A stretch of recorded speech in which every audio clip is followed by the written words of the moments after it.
What is your selector looking for, and how well you have presented your ideas and your work in portfolio plays a very important role. Most of us do not realize that he's not interested in looking at your portfolio of 30 to 40 pages. He's just interested to see what all do you know and how well you can work in the office and his team. So it is important that we understand that architectural portfolio is about representing ourselves visually in front of someone when you're not there physically. It is the first impact that you're going to give to somebody. It is the first impression that he'll create about you. Therefore, first 4 or 5 pages are very very important for you. You must understand this, because that's how he creates an impression about you.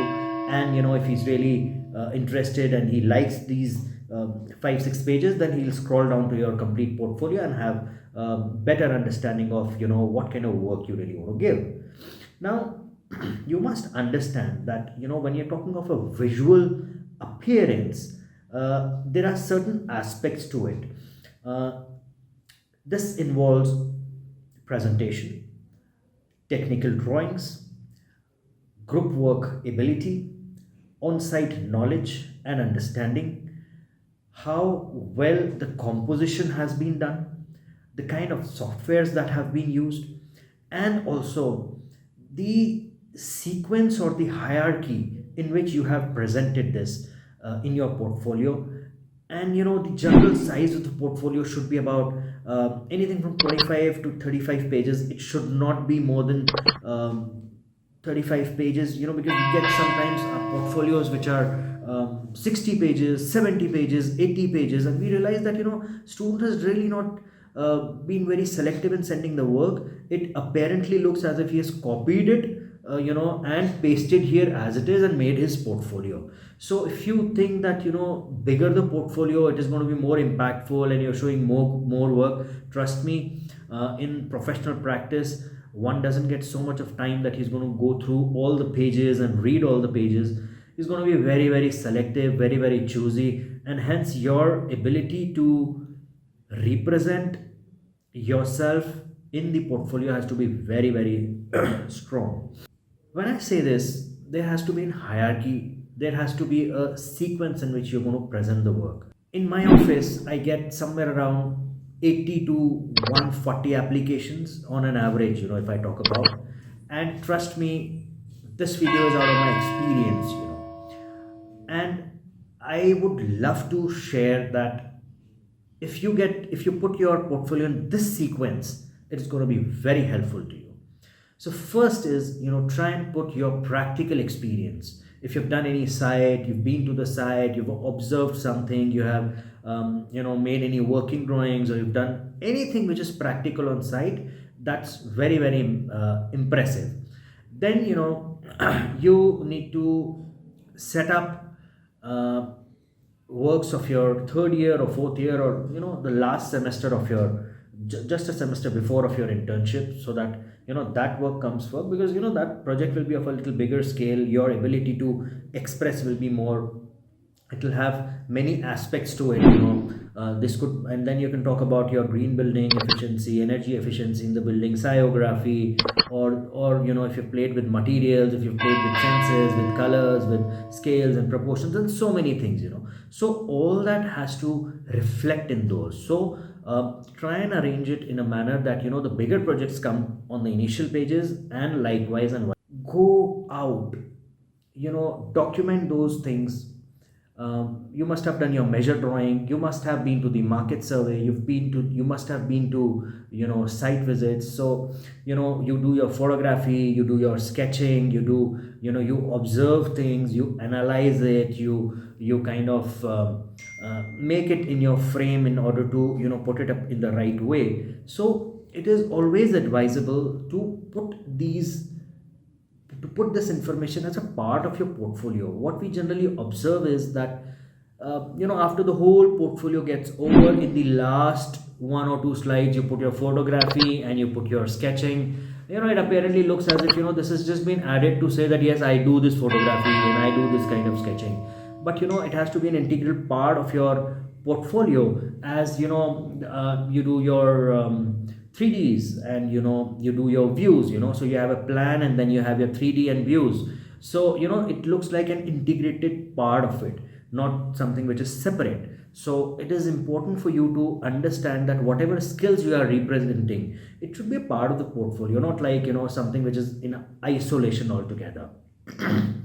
When you compose your portfolio totally, now it's the time when you'll be sending this portfolio to the particular office. Now when you send it, there are two three modes in which you can send it. One is that you write an email, and then you attach your PDF or whatever format and you send it. Second is you attach the link of your Google Drive and send it. Third is there are a lot of other platforms on which you can upload your portfolio, and then you send the link of the portfolio.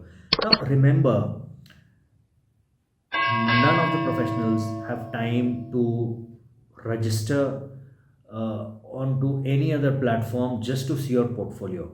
So your portfolio should be in a PDF format, limited to about 25 to 35 pages maximum, and to a stipulated size. It shouldn't be like too big. It should be easily downloadable, and then one can see, or just click and see through the mail, and then they should be able to operate it that way, because nobody's going to really take pains to go some onto other platform and then kind of see your portfolio.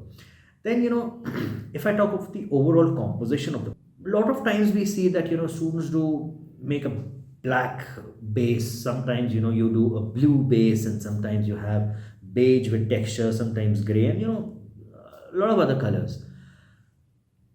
Trust me, there are very few students who are able to justify the content that is being put into it, the fonts that have been put into it. Sometimes it becomes too dull, sometimes it becomes too bold, sometimes the drawings are not visible. So be it black, blue, white, beige, green, gray, whatever background you want to take, but it should be very, very comfortable when somebody wants to read it. Because I am not going to take a lot of pains to understand what you've written. Your fonts should be very, very readable. Try and use very common fonts. Sometimes students use very, very Roman fonts, and very difficult to read. So don't go into all that. That will not really impress anybody. So your information has to be very, very crisp. It has to be very, very subjective. It has to be very, very pinpointing that this is what I'm trying to see. Sometimes you will wonder that I've seen students attaching the design brief along with the design in the portfolio. Now imagine, will somebody have time to read complete design brief and then go to your design and then see? It doesn't work that way. So just give 3 4 liners, 5 liners, that this is what the project is, and then that's how we can see it. Then very interesting aspect is that a lot of students put up their group work, and this is especially something to do at some project at a final year stage, at a urban level thing. So generally it is a group work of about 7 8 people, 6 people, or 10 people. Now when you send this, the person who is evaluating your portfolio gets an impression that he has that you have these skills, and based on that, if he selects you, and then when you come to the office and you say that sir, this was a group work, and I don't know this and I don't know that, this was my work, this is somebody else's work, doesn't work that way.